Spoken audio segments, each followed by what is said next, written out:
Salve, sono Lorenzo Rossetto dell'Osservatorio Economico Agroalimentare di Veneto Agricoltura. Oggi vi parlerò di come è andato il comparto delle orticole in Veneto nel 2023. Che dire?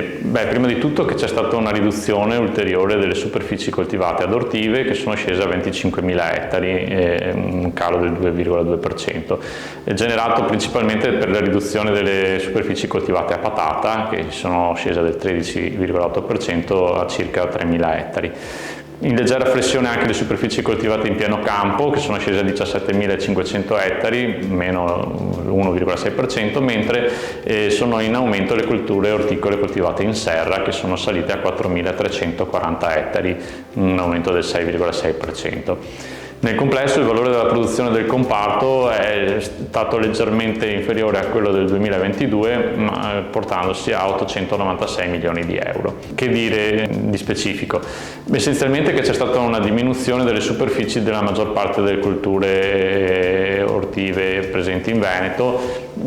Sottolineo in particolare, oltre alle patate, il radicchio, la cui superficie è scesa del 21,6%, portandosi a 3.650 ettari, rimane comunque la cultura ortiva più importante della nostra regione. Ma altre culture hanno registrato importanti riduzioni degli ettari messi a cultura, come per esempio la fragola e l'asparago.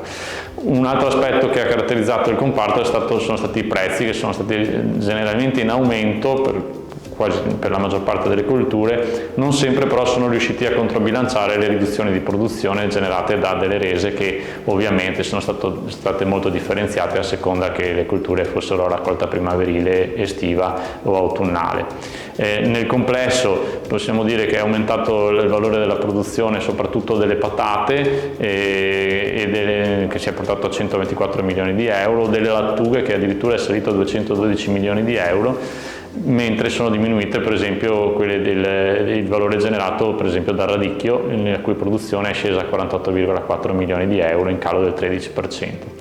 Ulteriori dettagli per le singole culture possono essere recuperate nel rapporto congiunturale che è stato pubblicato e che è disponibile sul sito internet di Veneto Agricoltura.